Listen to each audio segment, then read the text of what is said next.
My dear student, कैसे हैं आप लोग। वन शॉट वीडियो का सिलसिला शुरू हो चुका है। पहला चैप्टर कंप्लीट कर चुके हैं लास्ट लेक्चर में। डिस्क्रिप्शन में वीडियो दे रखा है, अगर नहीं देखा है तो देख लीजिएगा। आज की इस क्लास में मैं आपको बताने वाला हूं चैप्टर नंबर 2 राष्ट्रीय आय के लेखांकन के बारे में। और ध्यान में रखिएगा, ये जो चैप्टर है ये मोस्ट इंपॉर्टेंट चैप्टर है। क्यों है? क्योंकि पहली बात है, ये चैप्टर एग्जाम में लगभग 10 मार्क्स का आता है। कभी ज़्यादा कम तो नहीं होगा, इससे ज़्यादा ही हो सकता है। प्लस इस चैप्टर से न्यूमेरिकल क्वेश्चंस भी बनते हैं। तो ये चैप्टर आपके लिए बहुत ही ज़्यादा इंपॉर्टेंट है, तो आपको इस चैप्टर को बड़े गौर से पढ़ना है। ऑलरेडी इस चैप्टर को मैं 4 या 5 लेक्चर में पहले पढ़ा चुका हूं, लेकिन आज एक ही लेक्चर में कवर करना है सारे इंपॉर्टेंट। और ये ऐसे इंपॉर्टेंट टॉपिक है जिससे बाहर का एग्जाम में तो नहीं पूछे जाने वाला, यही टॉपिक आएगा, इस बात की गारंटी मैं दे सकता हूं।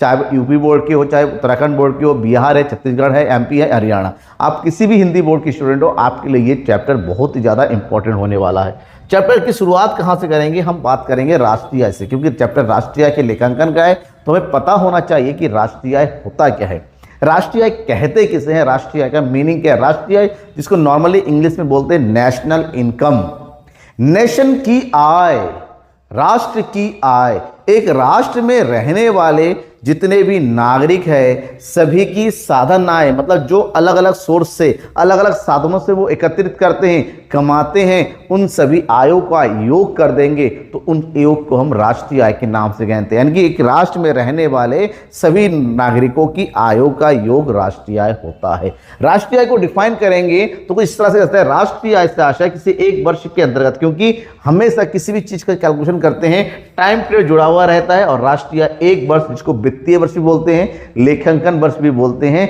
के अंतर्गत किया जाता है। और भारत का वित्तीय वर्ष क्या होता है? भारत का वित्तीय वर्ष होता है 1 अप्रैल से लेके कब 31 मार्च, ये भारत का वित्तीय वर्ष है। तो एक वर्ष के अंतर्गत उत्पाद सभी अंतिम वस्तुओं एवं सेवाओं, ये आवास लिखा हुआ, सॉरी बेटा, ये एवं लिखा हुआ, एवं सेवाओं के बाजार मूल्य के कुल जोड़ से, मतलब एक वर्ष के अंतर्गत देश के नागरिक अपने देश के अंतर्गत जितने भी वस्तु और सेवा का उत्पादन करेंगे उसका, यूं फिर उस तरह से कह सकते हैं, एक देश में निवासित सभी सामान्य नागरिकों के द्वारा घरेलू क्षेत्र के अंतर्गत अर्जित सभी साधन आयों तथा विदेशों से प्राप्त शुद्ध साधन आय, क्योंकि कुछ लोग अपने देश में रह के कमाते हैं, कुछ विदेशों से आता है, देश की कमाई घरेलू आय, विदेश से आने वाली कमाई विदेशी आय। तो घरेलू आय और विदेशी आय दोनों को जोड़ेंगे तो बन जाएगा राष्ट्रीय आय। तो देश की घरेलू सीमा के अंतर्गत जितने भी साधन आय अर्जित किए जाते हैं, प्लस विदेशों से आने वाली शुद्ध साधन आय, जिसको बोलते हैं NFIA इन शॉर्ट, अभी मैं बताऊं उसके बारे में डिटेल से, के जोड़ को राष्ट्रीय कहते हैं। कहने का मतलब राष्ट्रीय आय क्या है? राष्ट्रीय आय देश की घरेलू सीमा के अंतर्गत आय, यानी कि घरेलू आय, प्लस विदेशों से प्राप्त होने वाली विदेशी शुद्ध आय का योग होता है, विदेशी शुद्ध आय का योग होता है। इन दोनों को टोटल करेंगे तो बनेगा हमारा राष्ट्रीय आय। ठीक है, अब राष्ट्रीय आय में कुछ पॉइंट है, जैसे सामान्य नागरिक कौन होता है, घरेलू क्षेत्र क्या होता है, साधन आय किसे कहते हैं, विदेशों से प्राप्त शुद्ध साधन आय क्या होता है, इन सब चीजों के बारे में हमें थोड़ा बहुत जानना जरूरी है। सबसे पहले हम शुरुआत करते हैं घरेलू क्षेत्र, क्योंकि घरेलू क्षेत्र हम बात करते हैं ना, सकल घरेलू आय, सकल घरेलू आय, जीडीपी, अक्सर यही होता है ना, जीडीपी। देश की घरेलू सीमा के अंतर्गत जो भी आय अर्जित किया जाता है ना, उससे घरेलू आय बोलते हैं। और घरेलू आय घरेलू सीमा से अर्जित किया जाता है। घरेलू क्षेत्रों को जानना जरूरी है कि ये डोमेस्टिक टेरिटरी यानी कि घरेलू क्षेत्र क्या है। नॉर्मली एक देश का राजनीतिक क्षेत्र होता है। क्या होता है राजनीतिक क्षेत्र? जैसे ये मैं मैप दिखा रहा हूं आपको, देखिए यहां पर मैप है, ठीक है। इस मैप में देखिए ये जो बॉर्डर लगा हुआ, ये जो मैप है, ठीक है ना, ये हमारा घरेलू देश का राजनीतिक क्षेत्र है। कौन सा? राजनीतिक क्षेत्र है। अब राजनीतिक क्षेत्र में जहां पर हमारा पूरी राजनीतिक क्रियाकलाप चलते हैं, ये पूरा एरिया। लेकिन घरेलू क्षेत्र क्या है? घरेलू क्षेत्र वो होता है जहां राजनीति के साथ साथ हम क्या जोड़ देते हैं? आर्थिक क्षेत्र में, मतलब वो तमाम एरिया जहां पर हमारे देश से संबंधित आर्थिक गतिविधियों को पूर्ण किया जाता है, उन दोनों को यानी कि राजनीतिक और आर्थिक दोनों को जोड़ के बन जाता है घरेलू क्षेत्र। जैसे ये तो हो गया पॉलिटिकल टेरिटरी। अब समुद्र के अंतर्गत ये जो एरिया होता है, ये वाला एरिया लगभग 12 नॉटिकल माइल एरिया हमारे देश का होता है। अगर हमारे देश से यहाँ से कोई शिप निकल रहा है, जहाज निकल रहा है किसी दूसरे देश के लिए, इस पूरे एरिया में जब तक हमारा शिप रहेगा वो हमारे देश के अंतर्गत आएगा। हमारे देश का मान लो पाकिस्तान है, हमारे देश की एक एम्बेसी है, तो एम्बेसी का पूरा एरिया हमारे देश की घरेलू क्षेत्र के अंतर्गत आता है। ठीक है ना, ध्यान में रखिएगा कि देश की राजनीतिक सीमा के अंतर्गत जल क्षेत्र होता है। देश की सामान्य नागरिकों के द्वारा विभिन्न क्षेत्रों के बीच संचालित जल या वायुयान, मतलब वहाँ के जो एयरपोर्ट में हमारा जो एयरप्लेन खड़ा रहेगा वो पूरा एरिया जब तक हमारा एरोप्लेन खड़ा है वो हमारे देश की घरेलू क्षेत्र के अंतर्गत आता है। हमारे देश की एम्बेसी कहीं जहाँ गई भी है, पूरे एम्बेसी का एरिया हमारे देश के अंतर्गत है। केवल हम ये नहीं मानेंगे हमारी बाउंड्री नहीं, बाउंड्री से बाहर भी घरेलू क्षेत्र होता है जहाँ जहाँ हमारे देश से संबंधित कार्य किए जाते हैं। घरेलू क्षेत्र के बाद हमें समझना है सामान्य निवासी। एक सामान्य निवासी किसे कहते हैं? किसी भी देश का सामान्य निवासी वह होता है जो उस देश में रहता हो प्लस उसकी तमाम आर्थिक हित, इसको बोलते हैं इकोनॉमिक इंटरेस्ट, उस देश से जुड़ा हुआ हो। मतलब उस देश में उसको रहना जरूरी है प्लस उसका पूरा जो आर्थिक हित होता है, इकोनॉमिक इंटरेस्ट, मतलब उस देश में वो खाता हो, उसी देश में वो कमाता हो और मोस्ट इंपॉर्टेंट उस देश में वो टैक्स भी पे करता हो। अगर वो ऐसा करता है तो देश का सामान्य निवासी है। देखिए, सामान्य निवासी अलग चीज है। अगर हम कहें देश का नागरिक यानी कि सिटीजन अलग होता है। सिटीजन जो है कानूनी रूप से होता है जब कानूनी मान्यता प्राप्त होती है, लेकिन सामान्य निवासी अगर रह के कमाता है, अर्न करता है, टैक्स दे रहा है और रहते रहते 1 साल से ज़्यादा का समय हो गया तो वो सामान्य निवासी कहलाएगा। ठीक है, नेक्स्ट है साधन आय क्या होता है? उत्पादन के विभिन्न साधनों के प्रयोग में देने के बदले में जो आय की प्राप्ति होती है उसे साधन आय कहते हैं। उत्पादन के साधन जैसे भूमि हो गया, पूंजी हो गया, श्रम हो गया, साहसी हो गया, जिनके माध्यम से उत्पादन प्रक्रिया पूर्ण की जाती है। अगर आपके पास भूमि है तो भूमि को आप किसी को देंगे, वो भूमि का प्रयोग करने के बदले में आपको देगा लगान, तो लगान आपके लिए साधन आय है। आपके पास पूंजी है, पूंजी को अपने उत्पादन कार्यों में लगाया, बदले में मिला ब्याज, साधन आय है। श्रम, जहाँ पर अपना श्रमिक काम करते हैं, काम करने के बदले वेतन या मजदूरी लेते हैं, साधन आय है। साहसी, कोई बिजनेस करता है, रिस्क लेता है, जोखिम उठाता है, बदले में लाभ की प्राप्ति करते हैं। मतलब साफ है, उत्पादन के साधनों के प्रयोग में देने के बदले में जो आय की प्राप्ति होती है उसे हम साधन आय के नाम से जानते हैं, जो कि राष्ट्रीय आय की कैलकुलेशन का सबसे मेन घटक है। इसके बाद हमें समझना पड़ेगा उत्पादन मूल्य और मूल्य वृद्धि क्या होता है। उत्पादन मूल्य, देखिए, एक देश की घरेलू क्षेत्र के अंतर्गत तमाम अंतिम वस्तुओं और सेवाओं का उत्पादन होता है। तो जो भी वस्तु और सेवाओं का उत्पादन होता है, अगर उनके मौद्रिक मूल्य को जोड़ेंगे तो उन मौद्रिक मूल्यों का योग होता है उत्पादन का मूल्य, कि हमने कितना उत्पादन किया। कैसे पता चलता है? टोटल क्वांटिटी और उसकी कीमत कितनी है, दोनों को गुणा करेंगे। वैसे मान लो आपने 100 यूनिट का उत्पादन किया और 1 यूनिट का मूल्य है 10 रुपये, यानी कि इसका मतलब ये हुआ आपने 1000 मूल्य के वस्तुओं का उत्पादन किया है। गणना ऐसी भी हो सकती है, उत्पादन का यूनिट पता हो, या फिर आपको जितना आपने बिक्री किया, बिक्री करने के बाद आपके भंडार में जो परिवर्तन हुआ, यानी कि आपका स्टॉक में कितना बचा हुआ माल रह गया, दोनों को जोड़ेंगे तो हमें उत्पादन का मूल्य प्राप्त होगा। ये तो हो गया उत्पादन मूल्य, लेकिन उत्पादन मूल्य के साथ साथ हमें मूल्य वृद्धि भी पता होना चाहिए। आपने ये तो पता कर लिया कि आपने कितना प्रोडक्शन किया, तो प्रोडक्शन करने के फलस्वरूप आपने कितनी वैल्यू जनरेट की वो भी तो पता करना पड़ेगा, तो उसको बोलते हैं मूल्य वृद्धि। मूल्य वृद्धि का मतलब होता है आपने जो भी उत्पादन किया, टोटल प्रोडक्शन फ्री में तो हुआ नहीं है ना, वस्तुओं के उत्पादन करने के लिए कुछ व्यय करने पड़ते हैं, जिसको मध्यवर्ती उपभोग या मध्यवर्ती व्यय के नाम से जानते हैं।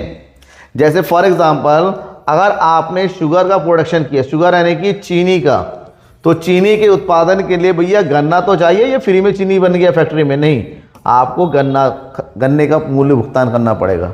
तो उत्पादन के मूल्य में जो भी आपका मध्यवर्ती उपभोग है, मतलब जो कुछ भी आपने खर्च कर दिया, मान लो आपने 1000 रुपये का चीनी का उत्पादन किया, उसमें से गन्ने के भुगतान के लिए 400 रुपये खर्च कर दिया, मतलब आपने कुल कितने रुपए का वृद्धि किया? मूल्य 600। कोई 400 रुपये तो गन्ने वाले को दे दिया आपने कितना जनरेट किया एक्चुअल में? 600। तो मूल्य वृद्धि की गणना जरूर की जाती है, क्योंकि वस्तु और सेवाओं के मूल्यों को जब जोड़ा जाता है ना, तो हमें मूल्य वृद्धि की कैलकुलेशन जरूरत पड़ती है कि एक्चुअली में हुआ कितना उत्पादन। ठीक है, फिर है बाजार कीमत और साधन लागत। जानिए बाजार कीमत क्या है। बाजार कीमत का मतलब होता है वह कीमत जिस पर किसी वस्तु या सेवाओं के उत्पादन के लिए उपयोग किए गए साधनों पर किया गया व्यय साधन लागत कहलाता है। तो साधन लागत का मतलब क्या हुआ, आपने किसी वस्तु का उत्पादन किया और वस्तु के उत्पादन के लिए किसका प्रयोग किया, भूमि का प्रयोग किया, आपने पूंजी का प्रयोग किया, आपने श्रमिकों का प्रयोग किया, साथ ही साथ आपने अपना खुद का रिस्क दिया। तो भूमि के बदले में आप क्या भुगतान करोगे, लगान का भुगतान करोगे। पूंजी के बदले में आप क्या भुगतान करोगे, ब्याज का। श्रमिकों को क्या दोगे, वेतन दोगे। बाद में क्या पेमेंट करोगे, लाभ। इसका मतलब होता है वस्तु के उत्पादन, अगर आप उत्पादक है तो वस्तु के उत्पादन करने के लिए आप जिस किसी भी को भी पेमेंट कर रहे हैं उत्पादन से संबंधित, उन सब का योग आपका होता है साधन लागत। मतलब साधनों के प्रयोग के बदले में किया जाने वाला पेमेंट क्या होता है, साधन लागत होता है। फैक्टर कॉस्ट बोलते हैं इसे। साधन लागत इसलिए कहा जाता है क्योंकि उत्पादन के साधनों की जो आय होती है वही उत्पादन इकाई की लागत होती है। आपका लागत सामने वाले के लिए क्या होगा, आय होगा। तो साधन लागत और साधन आय दोनों एक ही होता है, बस क्या होता है, पक्ष बदल जाता है। नेक्स्ट है बाजार कीमत। वस्तु और सेवाओं को जिस लागत पर उत्पादन किया जाता है वो साधन लागत है। लेकिन वास्तव में क्या साधन लागत पर वस्तु और सेवाओं की बिक्री होती है, तो जवाब आएगा नहीं। क्यों, क्योंकि अगर मान लो किसी वस्तु के उत्पादन करने के लिए आपने 100 रुपए का खर्च कर दिया, तो बाजार में जैसे उसको बेचने जाएंगे तो उसका बिक्री का मूल्य बढ़ जाएगा। तो मान लीजिए अगर वस्तु का मूल्य 120 रुपए हो रहा है, मतलब 20 रुपए की वृद्धि हो गई, तो ये 20 रुपए जो होता है वो इसलिए बढ़ जाता है क्योंकि सरकार के द्वारा उसके ऊपर लगाया जाता है टैक्स। क्या लगाया जाता है, टैक्स। तो जिस मूल्य पर वास्तव में किसी वस्तु और सेवाओं की बिक्री होती है उस मूल्य को वस्तु का बाजार मूल्य कहते हैं। और बाजार मूल्य में अप्रत्यक्ष कर जुड़ा हुआ रहता है और अप्रत्यक्ष कर से बनता है शुद्ध अप्रत्यक्ष कर, क्योंकि सरकार अगर टैक्स लगाती है तो सरकार के द्वारा कुछ आर्थिक सहायता भी दी जाती है। तो यहाँ पर हमें पता करना पड़ता है शुद्ध अप्रत्यक्ष कर को, जिसको शॉर्टकट में बोलते हैं NIT, नेट इनडायरेक्ट टैक्स। तो सरकार ने जो टैक्स लगाया अप्रत्यक्ष कर हुआ, इनडायरेक्ट टैक्स। सरकार के द्वारा जो सब्सिडी प्रोवाइड की, इसको सब्सिडी बोलते हैं, आर्थिक सहायता, सब्सिडीज दी गई। तो अप्रत्यक्ष कर वस्तु के मूल्य को बढ़ाता है, क्योंकि अगर 100 रुपए का सामान है, सरकार ने 20% का टैक्स लगा दिया तो 120 रुपए हो गया। लेकिन सरकार ने कहा कि चलो इस पर 5% का सब्सिडी देते हैं, तो 100 रुपए का 5% की 5 रुपए का सब्सिडी दे, यानी कि एक्चुअली में कितने का मूल्य हो गया, 115 रुपए। ठीक है, तो सरकार का NIT कितना हो गया, 20 रुपए का टैक्स लगाया, 5 रुपए की छूट कर दिया, यानी कि सरकार का एक्चुअल में टैक्स कितना हुआ, 15, जिसको बोलते हैं NIT, शुद्ध अप्रत्यक्ष कर। शुद्ध अप्रत्यक्ष कर सरकार के द्वारा लगाए जाने वाले अप्रत्यक्ष कर और सरकार के द्वारा दिए जाने वाले आर्थिक सहायता यानी कि सब्सिडी के बीच का अंतर होता है।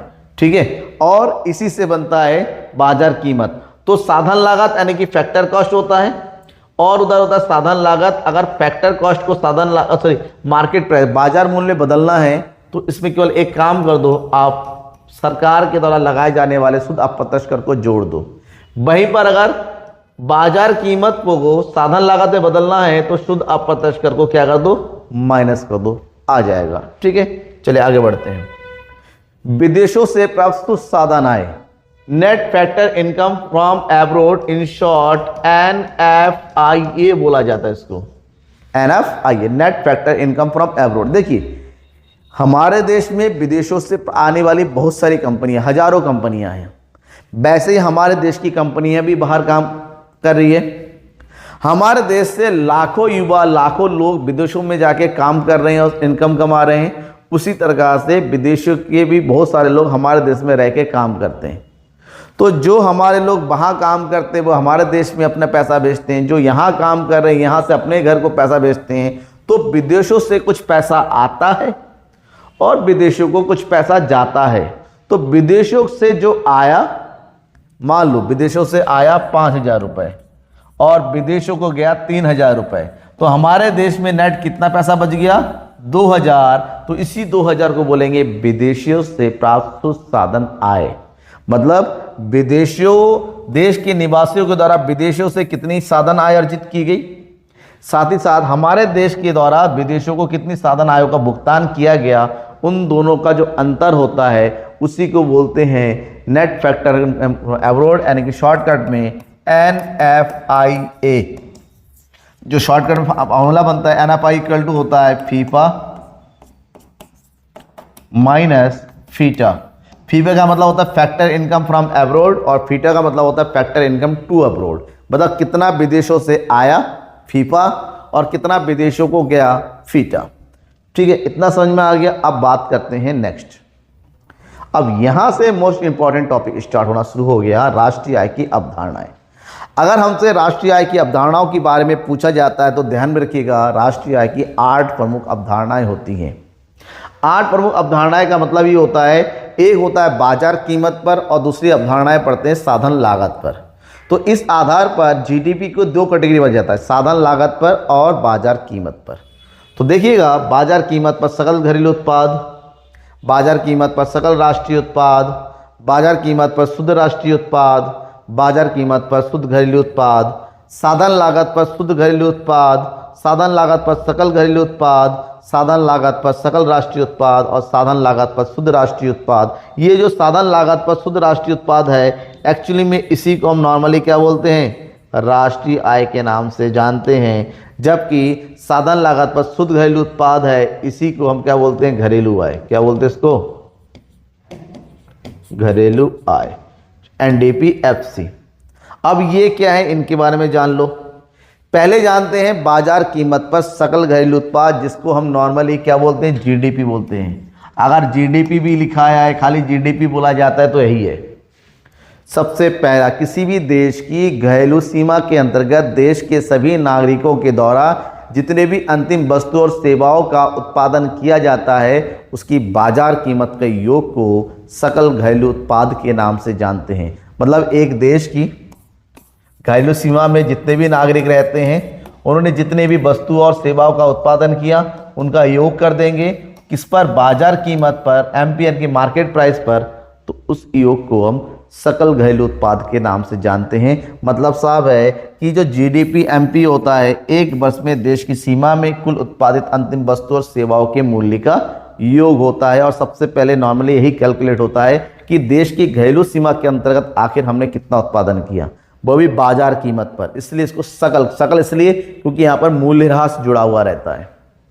ठीक है, अब बाजार कीमत पर सकल घरेलू उत्पाद के बाद दूसरा पॉइंट आ जाता है बाजार कीमत पर सकल राष्ट्रीय उत्पाद। देखिए, हमने पहले पढ़ा बाजार कीमत पर सकल घरेलू उत्पाद, तो सकल घरेलू से सकल राष्ट्रीय के बीच में जो अंतर होता है ना, घरेलू और राष्ट्रीय के बीच में, तो घरेलू और राष्ट्रीय के बीच में जो अंतर होता है, ध्यान में रखिएगा, ये हो गया घरेलू आय और ये हो गया राष्ट्रीय। तो घरेलू और राष्ट्रीय बीच में जो डिफरेंस होता है वो केवल एक ही चीज का होता है, वो होता है विदेशों से प्राप्त शुद्ध साधन आय। घरेलू से राष्ट्रीय बनाना है तो शुद्ध साधन आय को NFIU को जोड़ दो, और वहीं पर राष्ट्रीय से घरेलू बना है तो NFIU को घटा दो। तो यहां पर भी क्या हुआ, हमें घरेलू उत्पाद से राष्ट्रीय उत्पाद में बदलना है। तो क्या करेंगे, बाजार कीमत पर सकल राष्ट्रीय उत्पाद एक देश की घरेलू सीमा तथा सामान्य निवासियों द्वारा एक लेखा वर्ष में उत्पादित अंतिम वस्तुओं तथा सेवाओं के बाजार मूल्य, यहां तक तो क्या हो गया, GDP MP हो गया। अब इसमें विदेशों से प्राप्त शुद्ध साधन आय को जोड़ देंगे तो इन दोनों का टोटल हमारा हो जाएगा क्या, बाजार कीमत पर सकल राष्ट्रीय उत्पाद। मतलब फार्मूला हो गया GDP MP बराबर GDP MP प्लस NFIA। आपको केवल एक फार्मूला याद करना है, किसका, सकल घरेलू उत्पाद का। उससे बाकी ऑटोमेटिक बनता चला जाता है। कहीं सकल से शुद्ध होता है, कहीं राष्ट्रीय से घरेलू होता है, कहीं बाजार से साधन लागत होता है। बस थोड़ा थोड़ा सा अंतर होता है और ऑटोमेटिक ये बनता चला जाता है। तो तीसरा जो एग्रीगेट है थर्ड, वो होता है शुद्ध राष्ट्रीय उत्पाद। अभी आपने पढ़ा GNP MP। देखिए दोनों में अंतर क्या है, ये है GNP MP और ये है NNP MP। GNP MP और NNP MP। तो GNP MP से NNP MP के बीच में फर्क क्या, देखिए ये G है और ये N है। जी का मतलब होता है सकल और एन का मतलब होता है शुद्ध। जी का मतलब ग्रॉस, यानी कि सकल। तो सकल और शुद्ध के बीच में जो अंतर होता है वो मूल्यह्रास का होता है। किसका होता है? मूल्यह्रास का, यानी कि डेप्रिसिएशन का। तो सेम डेफिनेशन यहां तक है। तो इसमें क्या करना है? जीडीपी में विदेशों से प्राप्त शुद्ध साधन आय को जोड़कर मूल्यह्रास को घटा दिया जाता है। अगर सकल में से मूल्यह्रास को घटा देंगे तो हमें बनेगा क्या चीज? एनएनपी एमपी, यानी कि बाजार कीमत पर शुद्ध राष्ट्रीय उत्पाद। ठीक है, यहां पर हो गया। नेक्स्ट पॉइंट, बाजार कीमत पर शुद्ध घरेलू उत्पाद। बाजार कीमत पर शुद्ध घरेलू उत्पाद कहने का मतलब ये हुआ, अभी हमने पढ़ा क्या चीज? जीडीपी एमपी, और जीडीपी एमपी से एनडीपी एमपी। देखिए यहाँ पर जी है और ये एन है, अगर दोनों को बीच में डिफरेंस है वो है मूल्यह्रास का। यहाँ पर भी यानी कि सकल घरेलू उत्पाद से अगर हमें बाजार कीमत पर शुद्ध घरेलू उत्पाद बनाना है तो सकल में से केवल मूल्यह्रास यानी कि डेप्रिसिएशन की मूल्य को, वैल्यू को घटा दो। देखिए फार्मूला यहाँ तक सेम है, बस इसमें घिसावट मूल्य को क्या कर दिया जाता है? घटा दिया जाता है। मतलब एक ही याद करना है, जीडीपी एमपी। कुछ प्लस होता है, कुछ माइनस होता है, वो पढ़ते हुए पता चल जाता है। डाउट होता है तो मैं हूं, कमेंट बॉक्स में कमेंट करके बताइएगा क्या डाउट है। नेक्स्ट है पॉइंट नंबर 5, जिसको हम शुद्ध घरेलू आय भी बोलते हैं, घरेलू आय बोलते हैं। साधन लागत पर शुद्ध घरेलू उत्पाद। साधन लागत पर शुद्ध घरेलू उत्पाद। साधन लागत है, इसका मतलब होता है कि इसमें अप्रत्यक्ष कर शामिल नहीं होगा। ध्यान में रखिएगा, इसकी डेफिनेशन थोड़ी सी अलग है कि एक लेखा वर्ष में एक देश की घरेलू सीमा में अर्जित सभी साधन आय, यानी कि लगान, मजदूरी, ब्याज और लाभ के कुल जोड़ को शुद्ध घरेलू आय या फिर साधन लागत पर शुद्ध घरेलू उत्पाद। मतलब एक देश की घरेलू सीमा पर आप जितने भी साधन आय अर्जित करते हैं उनका टोटल होता है घरेलू आय, डोमेस्टिक इनकम, एनडीपीएफसी बोलते हैं। मतलब एनडीपी एमपी में से अगर शुद्ध अप्रत्यक्ष कर को घटा दिया जाए तो एनडीपीएफसी आ जाएगा, क्योंकि केवल एमपी और एफसी का फर्क है।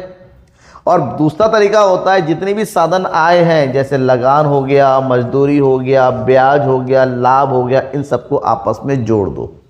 जोड़ने के बाद जो प्राप्त होगा उसी को हम बोलते हैं क्या चीज़? एनडीपीएफसी, यानी कि साधन लागत पर शुद्ध घरेलू उत्पाद। साधन लागत पर शुद्ध घरेलू उत्पाद को पढ़ने के बाद 6 पॉइंट आता है, साधन लागत पर सकल घरेलू उत्पाद। अगर आपने सभी साधनों को जोड़ा तो क्या प्राप्त होगा? घरेलू आय, एनडीपीएफसी। जैसे घरेलू आय प्राप्त होगा, अगर आपको जीडीपीएफसी चाहिए, बस उसमें मूल्यह्रास यानी कि डेप्रिसिएशन की वैल्यू को खाली क्या करना होगा? जोड़ देना होगा। क्योंकि साधन आय हमेशा शुद्ध होता है, क्योंकि आयों में डेप्रिसिएशन नहीं लगता। लेकिन आपको अगर कुल मूल्य चाहिए, ग्रॉस वैल्यू चाहिए, तो उसमें डेप्रिसिएशन का मूल्य अलग से जोड़ना पड़ता है, तब जाके वो सकल घरेलू उत्पाद बनता है साधन लागत पर। ठीक है, फिर आता है 7 पॉइंट, साधन लागत पर सकल राष्ट्रीय उत्पाद। साधन लागत पर सकल राष्ट्रीय उत्पाद मतलब घरेलू आय में मूल्यह्रास भी जोड़ देना है और साथ ही साथ विदेशों से जो साधन आय की प्राप्ति हुई उनको भी जोड़ देना है। तो जो जीडीपीएफसी हमने कैलकुलेट किया है, यानी कि पहले घरेलू आय एनडीपीएफसी, उसमें हमने डेप्रिसिएशन को जोड़ दिया। डेप्रिसिएशन को जोड़ने के बाद विदेशों से प्राप्त शुद्ध साधन आय को भी अगर जोड़ देते हैं तो हमें प्राप्त होता है साधन लागत पर सकल राष्ट्रीय उत्पाद। और इतना प्राप्त होने के बाद अब हमारा बेसिक कॉन्सेप्ट पे आते हैं जो सबसे इंपॉर्टेंट है, राष्ट्रीय आय। राष्ट्रीय आय देश के अंतर्गत सभी साधन आयों के योग प्लस विदेशों से प्राप्त शुद्ध साधन आयों का योग होता है। इसी को शॉर्टकट में एनएनपीएफसी राष्ट्रीय आय बोला जाता है। एनएनपीएफसी, एनआई नेशनल इनकम, जो कि किसी भी देश के सामान्य निवासियों के द्वारा अर्जित की गई आय होती है। और इसको प्राप्त करने के लिए जो भी घरेलू आय है उसमें विदेशों से प्राप्त शुद्ध साधन आय को, यानी कि एनएफआई को जोड़ दीजिए, बस राष्ट्रीय आय की प्राप्ति हो गया। ये तो हो गया इसका बेसिक कॉन्सेप्ट। जैसे इतना कर लेते हैं, अब आते हैं राष्ट्रीय आय की गणना कैसे करेंगे, क्योंकि एग्रीगेट को हमने पढ़ लिया, मीनिंग पढ़ लिया, अब एग्रीगेट की कैलकुलेशन भी तो सीखना है। राष्ट्रीय आय की गणना करने की 3 प्रमुख विधियां हैं। कौन सी विधियां हैं? 3 प्रमुख विधियां हैं। पहले विधि को बोलते हैं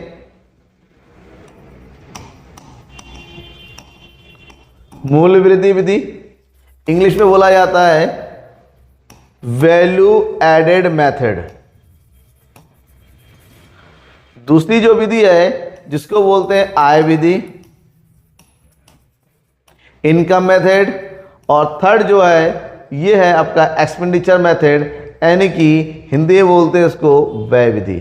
तो हमें 3 विधियों के बारे में पढ़ना है, जिसमें सबसे पहला विधि है उत्पाद विधि या मूल्य वृद्धि विधि, वैल्यू एडेड मेथड। इस विधि में क्या होता है? ये एक ऐसी विधि है जहां पर किसी भी देश की घरेलू सीमा के अंतर्गत अंतिम वस्तु और सेवाओं के मूल्यों को जोड़ा जाता है। यानी कि एक देश की घरेलू सीमा के अंतर्गत कितनी वस्तु और सेवाओं का मूल्य हुआ, उसका शुद्ध मूल्य ज्ञात किया जाता है। यानी कि यहाँ पर जो भी अंतिम वस्तुएं हैं, अंतिम वस्तुओं और सेवाओं का जोड़ा जाता है और उस जोड़ से राष्ट्रीय आय की गणना की जाती है। जैसे हम अंतिम वस्तु को जोड़ेंगे तो हमें कैलकुलेट होके आएगा जीडीपी एमपी, और जीडीपी एमपी से आगे फर्दर स्टेप का यूज़ करते हुए राष्ट्रीय आय की गणना करते हैं।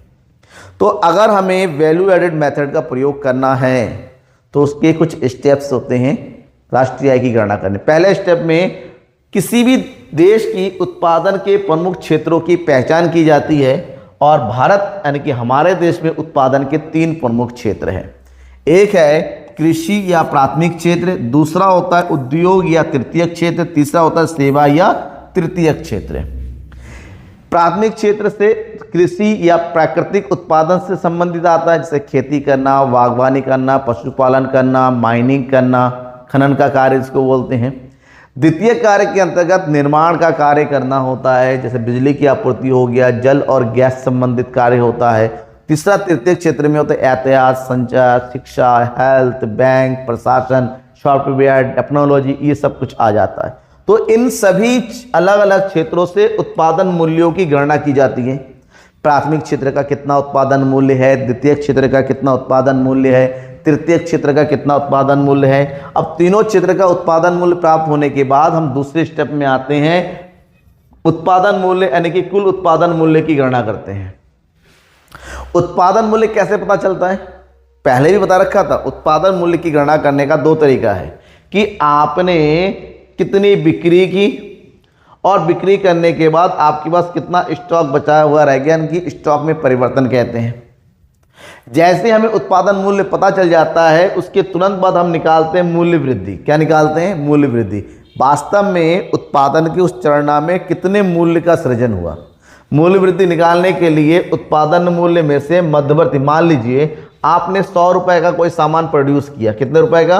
100 रुपीज़ का, और 100 रुपये प्रोडक्शन करने के लिए आपने 70 रुपए का खर्चा कर दिया, तो वास्तव में उत्पादन कितने रुपए का हुआ है? 30 रुपए। 70 रुपए तो खर्च हो गए ना, तो 30 रुपए को हम लेंगे। अब इस प्रकार से जैसे ही हमारे पास उत्पादन मूल्य यानी कि मूल्य वृद्धि की गणना हो जाती है, तीसरे कदम में आते हैं, हम निकालते हैं राष्ट्रीय आय की गणना करने के लिए सबसे पहले निकाला जाएगा सकल मूल्य वृद्धि। सकल मूल्य वृद्धि ग्रॉस वैल्यू एडेड की जीबीएमपी बोला जाता है या जीडीपीएमपी।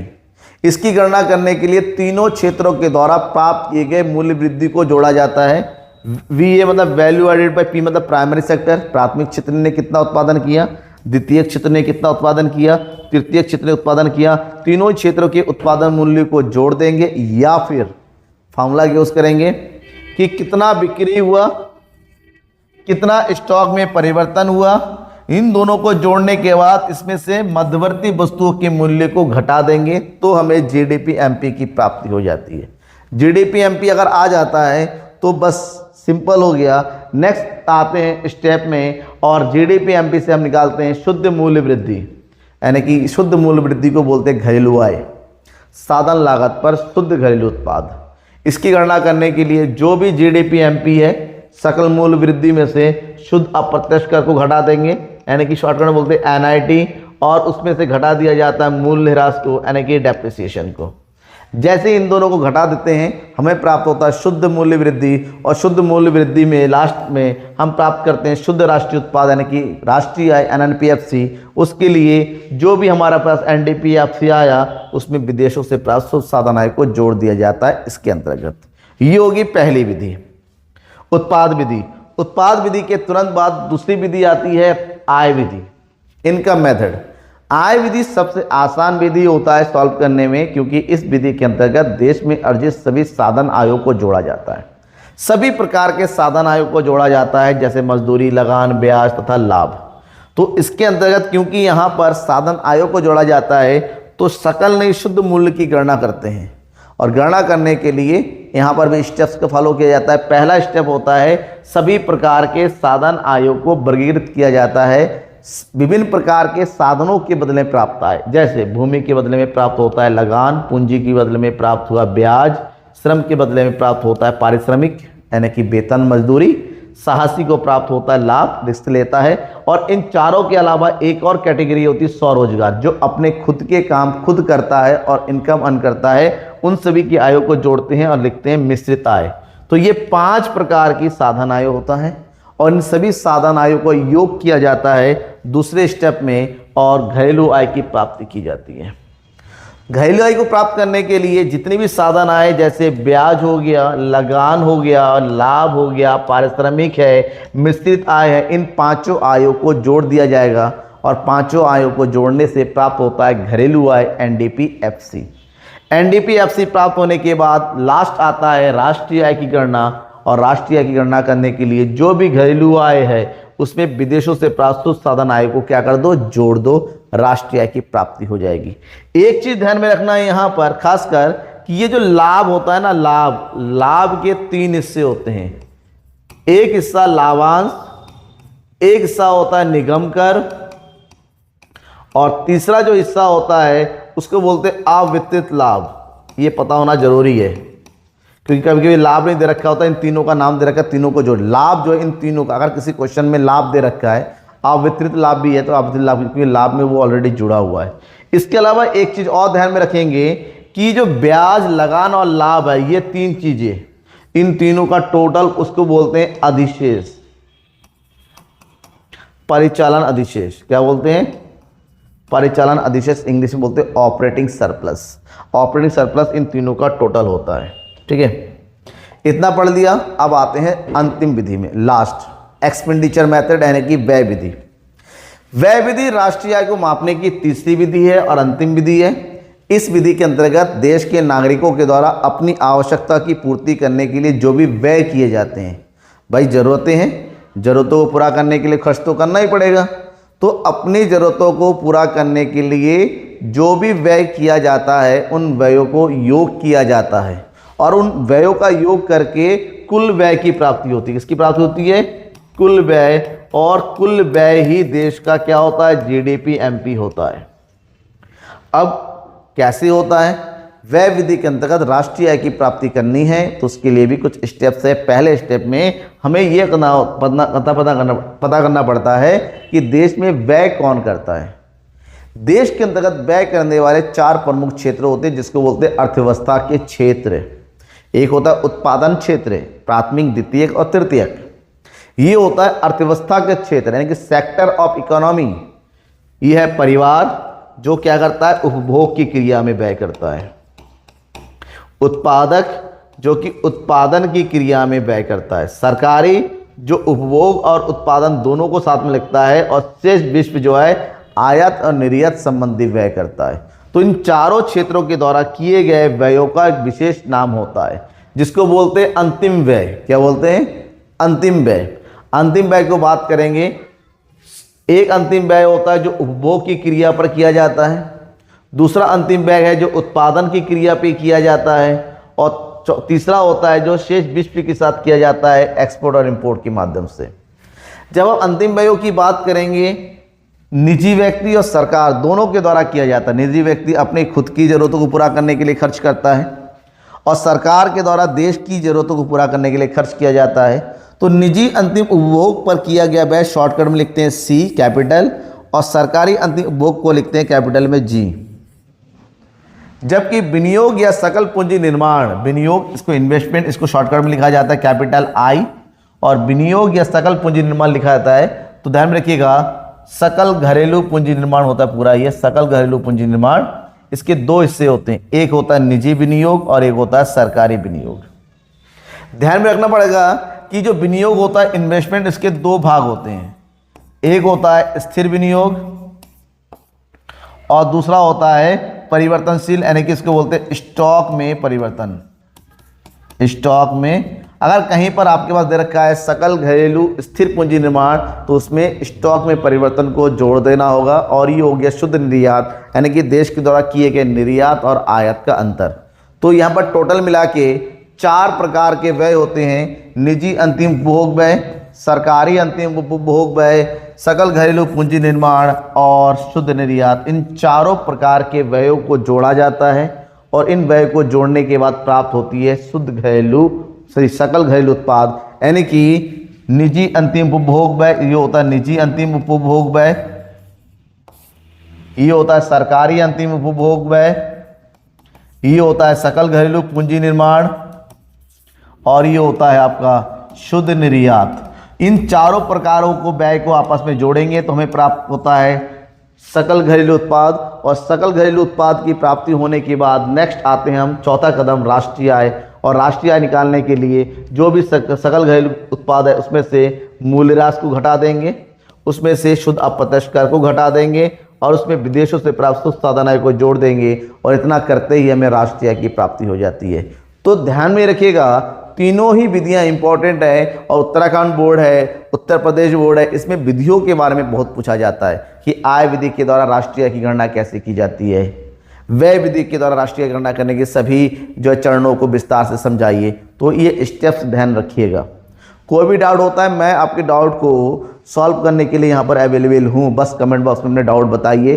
व्हाट्सअप नंबर दे रखा है, बहुत ही जल्दी मैं व्हाट्सअप ग्रुप का लिंक प्रोवाइड कर दूंगा, व्हाट्सअप ग्रुप के साथ जुड़िए ताकि हम जो है फ्रीली डिस्कशन कर सके। बहुत सारे बच्चे आ रहे हैं बोल रहे सर इंपॉर्टेंट क्वेश्चन करवाइए, सब कुछ होगा, बस मुझ पर भरोसा रखिए। अगर आपने मुझ पर भरोसा रख के तैयारी करना शुरू किया है 100% गारंटी देता एग्जाम तक मैं आपको प्रिपरेशन मटेरियल प्रोवाइड करूंगा। अभी तो लाइव क्लास शुरू होना बाकी है, जैसे मैंने बोला था अक्टूबर में, बस इसी अक्टूबर में, बस दुर्गा पूजा खत्म होने दीजिए, 1-2 मटेरियल मेरा बचा हुआ जैसे ही आ जाएगा लाइव क्लास भी आपका शुरू हो जाएगा। तब तक लगे थैंक यू एंड बाय।